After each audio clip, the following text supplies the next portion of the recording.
Great. So welcome to the October Lunch and Learn for the New Jersey Doula Learning Collaborative. And today's topic is preventing burnout. Why is it so important that we prevent burnout as doulas? Does anybody know off the top of your head how long most doulas stay in the profession of doula work? 5 years. All right, I hear 5 years. Say again. 3 3 years. Okay. All right. Most doulas most people who take doula training do not even stay in the profession long enough to finish their certifying births. And of those who do stay and certify, most don't stay in more than 2 years. 2 years average. There's a really, really high burnout rate in the doula world. In part because we all know what living on call is like, right? Any day, anytime, phone rings, you lift out. That's just the way it is. And that can take a toll, having to roll with the punches. And also, we are in an advocacy role in a birth room, which can be a pretty highly charged environment. And we're not Teflon. It doesn't all just roll off. Sometimes we take in more than we might think. And sometimes a doula can experience trauma from a birth that the client is perfectly okay with. Has anybody had that happen? Like somebody has a birth and you are just reeling and they're really just fine. Oh, it was great. The baby's here. It's all good, right? All of these things can contribute to burnout. So it's really important when building your foundation as a doula that you start with your self-care. So let's talk about that. I'm going to share from, this is the Woman's Comfort book, it's called. It's by Jennifer Loudon, and I have her permission. I know Jen Loudon, and I asked her permission to share this in classes, and she said, okay. Here's a little checklist that I would like for us to consider where we are with our basic needs for self-care. What are our basic needs? A need is something we require for our well-being, like food, water, sunlight, contact with other humans. Our needs are non-negotiable. They are what we need. They're not quite the same as our wants, our desires, but sometimes we get so wrapped up in doing all the things we do, right? And in fulfilling so many roles in so many ways for so many people that we start neglecting our own self-care. And we've all heard you can't pour from an empty vessel, right? Or they even tell us on airplanes, if you're flying with children or someone who needs your assistance and the oxygen masks fall down, put your own oxygen mask on before you help anyone else with theirs. It's such a basic instruction, and yet sometimes it can be so very hard to do. So beginning with our basic needs, let's take a look at what healthy self-care might entail. So as I go through the list of questions here, feel free to have a pen, piece of paper, and write down ones that resonate with you. Look at the ones that you're already doing really well and the ones where you could use some reinforcement and what the steps might be for that. Do you usually get 6 to 8 hours of sleep? 6 to 8 hours of sleep. Our lives are held together by sleep. And if we don't get adequate sleep, nothing is right. Do you eat something unprocessed every day? At least one thing that is unprocessed every day. Do you allow time in your week to touch nature, no matter how briefly? Go outside, put your feet on the ground, go hug a tree, go touch the herbs and then smell your hands because they're so amazing. Do you get enough sunlight, especially in the wintertime? If you are in New Jersey, I can already tell you that the answer to this is no. Nobody in New Jersey gets enough sunlight. We don't have adequate sunlight to get the amount of vitamin D that we need. Almost every, this is not medical information, this is things that you can look up. But the majority of adults are vitamin D deficient. We all need more sunlight. Do you drink enough water? Does coffee count as water? Do you see your gynecologist or your family provider at least once a year?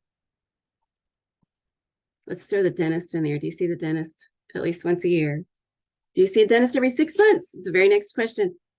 Do you know enough about your body and your health needs? Do you take a moment each day to listen to your body, to stretch and feel, oh, that knee is a little tight today. Oh, my back is a little sore today. What is your body asking you for? Do you have this communication in place?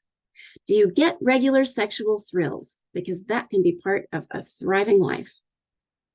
Do you feel you get enough fun exercise?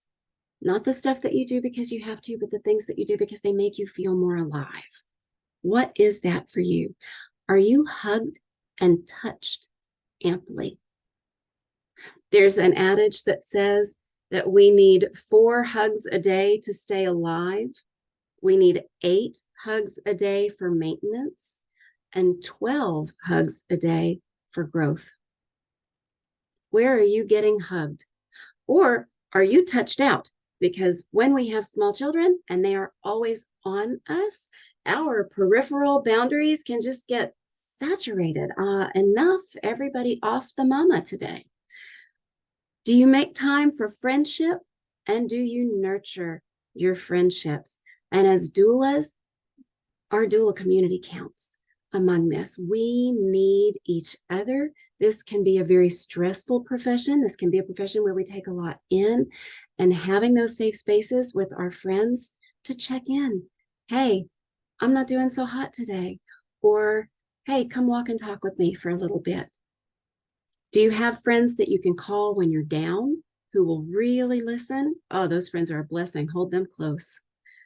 Can you honestly ask for help when you need it? Do you know how to ask for help when you need it? And are you willing to put that in practice? Because knowing how to do it is one thing, and actually doing it can be quite another. Do you regularly release your negative emotions? What is that release for you? Is it going for a run? Is it having a good cry? How do you release those emotions? There was another author, oh my goodness, whose name I can't remember, who recommended smashing paper cups as a form of therapy. She took a whole box, you know, the little Dixie cups, the little disposable ones that you can keep in the container in the bathroom next to the sink. So she took those paper cups and she wrote a word on the bottom of each of them. That was what she was releasing. And then she turned them upside down on the floor and put on really loud music and stomped on every single one of the paper cups. And it was so therapeutic. So feel free to stomp on some paper cups if you need to, or find ways that you can release that work for you. Do you forgive yourself when you make a mistake? Or do you ruminate about it for the remainder of the year? Do you do things that give you a sense of fulfillment, joy, and purpose? Oh, if you are a doula, I hope that you are feeling a sense of fulfillment and joy and purpose, because this work has that by the score. Is there abundant beauty in your life? Do you allow yourself to see beauty and bring beauty into your home and into your workspace? And what might that be? Is it a painting that you love? Do you keep fresh flowers on the table? What speaks beauty to you that you can keep in your surroundings? Do you make time for solitude? So often we're so surrounded. We have our responsibilities, we have our colleagues and coworkers, we have our family members, we have our community at large. Do you find the time for just you, for just a little bit, so that you can have the quietude and the stillness to have clarity, to hear the voice inside of yourself that knows exactly what to do? Are you getting daily or weekly spiritual nourishment? And that may be different for everyone. Whatever it is that speaks nourishment to you, that fulfills your soul, are you creating the opportunity for that to have room on at least a weekly basis? Can you remember the last time you laughed until you cried? And if you can't, what do you need to do to get some laughter in your world? You know, laughter is an oxytocin release. It's fantastic for our mental health. Laughter really is the best medicine. Do you know, if you sit and smile as a form of meditation, if you sit and smile for 1 minute, it actually produces more happy chemicals in your brain. Our brain feels our face making the face that we make when we're happy, and the brain says, oh, you're happy? Oh, here, have some dopamine, have some serotonin. We can override that system and make it work in our favor. So these questions are not meant to make anyone feel guilty or bad or wrong. They are simply kind reminders to help you see how you're currently caring for yourself. Does anybody have a piece of self-care that just works really well for them that you might want to share on the call? The one thing that you just have to do this. This is your one piece of self-care that just must happen.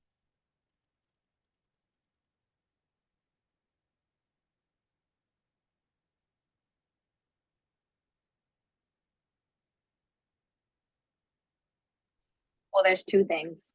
One simple thing is like sometimes I take a shower with the lights off. And then the other thing is I meditate every morning. Yeah, those are such key practices. I love the showering in the dark idea. Like sensory deprivation, shut it all out.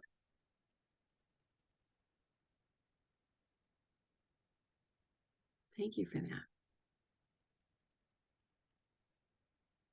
Any others care to share your must-haves, your must-dos?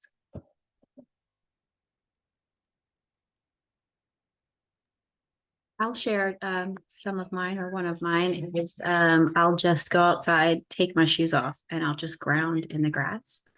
Because as much as I would love to get into all of my other self-care, like doing a nice yoga, offering or meditation, sometimes I could just be so overstimulated that those seem so out of reach that I just start with taking my shoes off, taking my socks off, getting in the grass, and just grounding. Oh, that is so good. That grounding, that connecting with the earth is wonderful for getting ourselves centered. Thank you for that suggestion. That's gorgeous.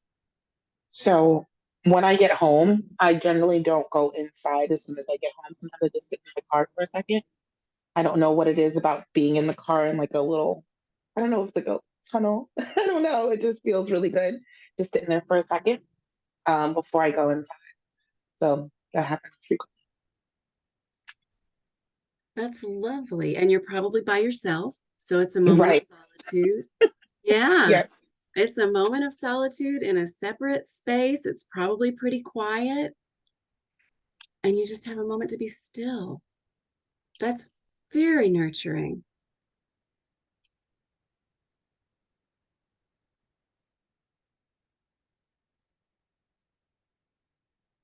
One form of self-care that I've been attempting to implement into my own life is giving myself time to actually wake up before I look at my phone. And it's hard. My alarm is in my phone. So it's so easy, right? You turn off the alarm and open Instagram. But that gives us this huge rush of dopamine all at once.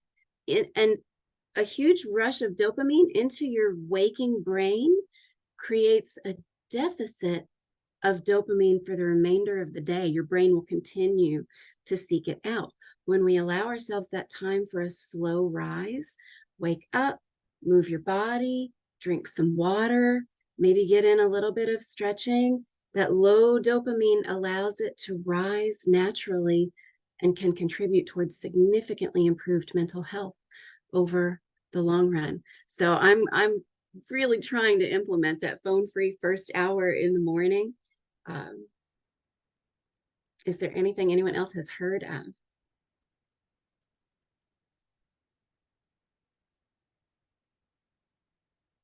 These are some great ideas. Feel free to throw them in the chat if you'd like to continue contributing to that.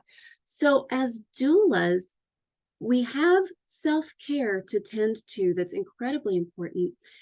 One thing that can also be helpful create a post-birth ritual of some sort. And a ritual simply means you do it the same way every time, and that you do it observantly every time. So you may create a ritual of coming home from a birth, and the first thing you do is take your shoes off and put them by the door, and then throw your scrubs into the washing machine and sit down in your comfy PJs and meditate for 10 minutes.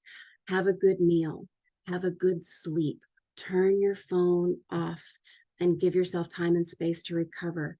Schedule time with a friend or a colleague. Reach out to your doula colleagues and have a check-in buddy. Have the check-in buddy that you can call and say, I went to a birth and I want to talk about it. And perhaps this colleague will do the same with you. I went to a birth and I want to talk about it. And you can hold that space for one another to process the experiences that we've had. Just naming things out loud can take away the charge that they may hold in our bodies, can help neutralize our frame of mind around it. Just sharing it, just speaking it into words. And if you can't speak it into words, can you put it into writing? Because sometimes the narrative itself is healing. Write it out, speak it out, walk it out, cry it out, but don't hold it in. In addition to post-birth rituals, we can also have our preparation. Preparation can go a very long way in preventing burnout. And what does that look like? Well, if you're building a doula practice, begin with considering what your daily life looks like, what roles and responsibilities you are filling that someone else is going to need to do, and know in advance who that's going to be. When I was a full-time private practice doula and also a single mom with 3 kids, that meant that I had the babysitter that I could call if it was the middle of the night, who would come over and sleep on my couch and would make sure everybody got to school in the morning. And she was great. She was worth her weight in puppies, but she could not do afternoon or evening. She could only do like nighttime and that early morning. So I had another sitter that I would call if I wasn't home by the time the school day was over, who would get the youngest and walk her home, or get the youngest and take her to the house of the sitter who would watch her until nighttime if I needed her to, where I could then pick her up. If I wasn't done by nighttime, the same sitter who would come in the mornings could come pick the baby up at night and take her home and be home at the time that my older kids were getting home from middle school. It took some juggling and it was a lot of moving parts, but if you invest the time and energy into creating your system, you will be able to continue doing the work sustainably. If it's a scramble every time to get childcare, to get everybody where they need to be, that is going to take its toll on you and you are going to burn out so fast. So we can prevent this by preparing for it. Things like keeping at least one meal in the freezer at all times that if you are not home can be dinner. If you have older kids, teach them to use Grubhub and order pizza. So when mom's at a birth, everybody's still eating. Think about what your life looks like and what pieces you would need to have in place. Do you need someone to care for your pets? Do you need someone to care for your children? And how will you find them?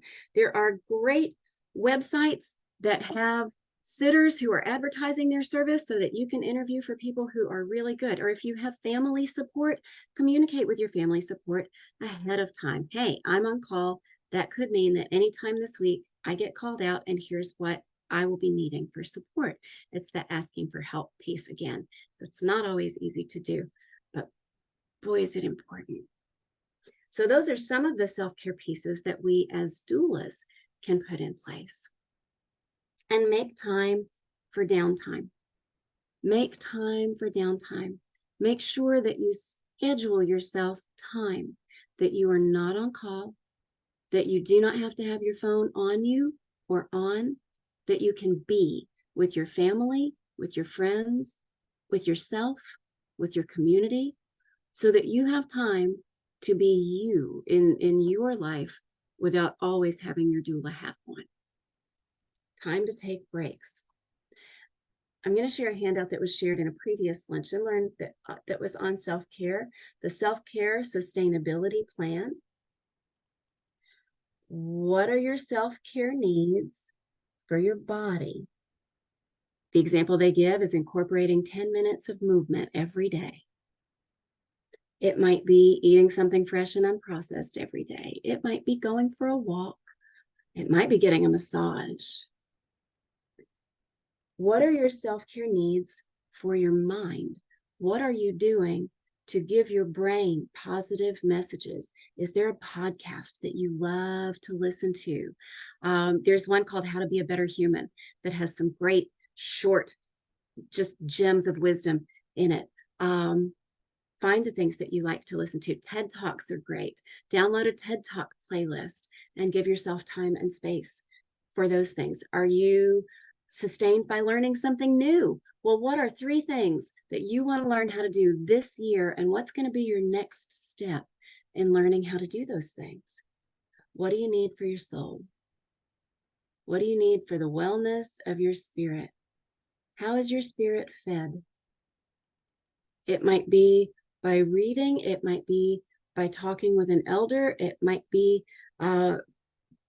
convening with your religious community. What feeds your soul? It might be going outside and putting your feet on the ground, because that'll do it too. What are your social needs? Are you spending adequate time with people who love you, who can hug you and love you up and listen and go do the fun things? Go do the fun things. Go see all of the art. Go see all of the dancing. Go do all of the fun things. Go to the carnivals and festivals. Positive affirmations come to my phone from the I Am app. That's a nice one. Affirmation apps are great. Daily affirmations are awesome. There is this deck. Maybe you like pulling cards. There are a whole bunch of different affirmation card decks that are available. I'll give this one as an example. This one is the I Am Everything deck. It was made by an artist, published by a small business.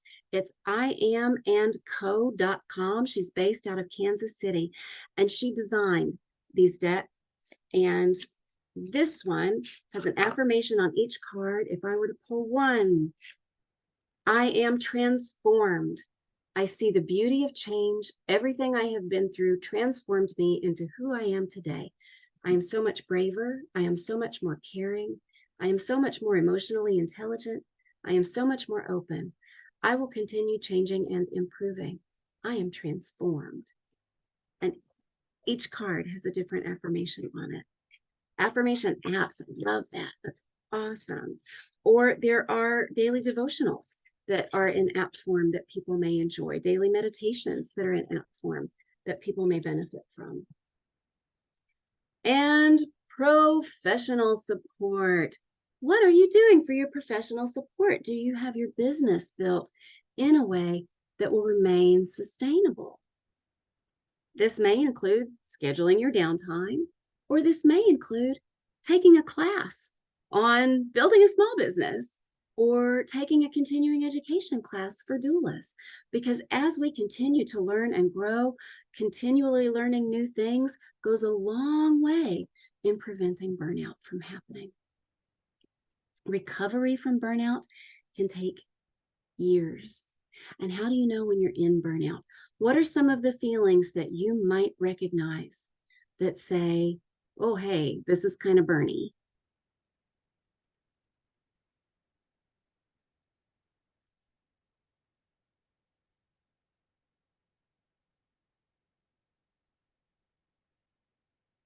Feel free to use the chat. Oh, I'm also seeing Sophia. I have just started to be more deliberate with my self-care, going on walks alone, going in the garden with no shoes, and planting seeds specifically with no gloves on. The feeling of the soil on my hands relaxes me. I love that.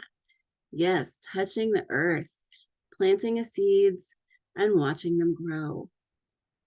That's nourishing on so many levels. That's delightful. But how do we recognize burnout? For some people, it can show up as anxiety or as low mood. Burnout can create feelings of impatience, feelings of being, I see mood swings in the chat. Yes, mood swings can come. Lethargy. Yes, so tired and can't do any of the things because the big tired is so overwhelming. In my world, I can recognize a red flag of burnout when I start thinking to myself, no one is getting enough of me. Everybody needs me. Everybody needs something, and no one is getting enough of me, and I'm not getting enough of me. That's my signal to stop, cease. Take a day off if you can, or take a couple of hours if you can. Take an hour if you can to get outside, go for a walk, to phone a friend, to eat a good meal, to do the things that you need to do to feel nourished and sustained so that you have it to give. If you invest your time and energy into building practices that are sustainable, you are creating a life for yourself that you don't need chocolate cake to recover from, because your life is built in a way that will bring you joy, that will bring you ease, and that will keep you nourished and sustained on every level, body, mind, soul, completely. I'm seeing other comments in the chat. Inability to assess situations and brain fog. Oh, the brain fog. Yeah, getting snappy. Find yourself getting a little snippy a little more quickly than usual. Dreading the work you loved is a huge one. Absolutely. If you are feeling dread over this work that you have entered into so passionately, it's time to stop and breathe. It's time to take a break. It's time to phone in for help.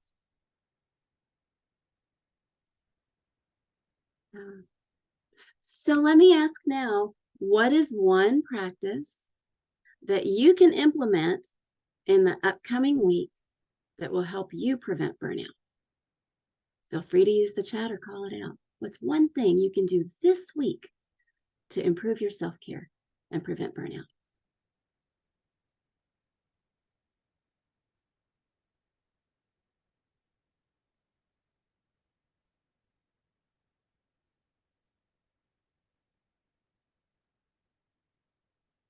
I see getting to bed earlier, setting a better sleep schedule. How about sleep hygiene, where you do the same rhythm every night so that you fall asleep at the same time every day, turning off the phone 2 hours before you go to bed, no screens. Meal prep, that's a big one. Great. Yep, meal prep can go a long way. Carving time out for working out, that's huge. You know, there are so many free workouts available on YouTube that are 10 minutes long, 20 minutes long. Search for pajama workout, and there's stuff that most bodies can do that really you can do it in your pajamas in 10 minutes, and it's enough to get your energy going and to feel renewed. And it doesn't have to be an hour. It really can be 10 minutes. You can sit and smile for 1 minute, and it's going to improve your mental health. Adding healthier meals and incorporating more time for fun. Yes, fun. We need fun. We can't be serious all of the time. Delegating tasks to others. Listening to music while resting. I love that. Yeah, music can nourish our souls for sure. These are some great suggestions, everyone. Thanks for your feedback, and thanks for being here today. And I hope that as your week continues, your self-care will continue to grow and improve, and you will prevent burnout and be able to do the work that you love in a nourished and sustained way for a very long time.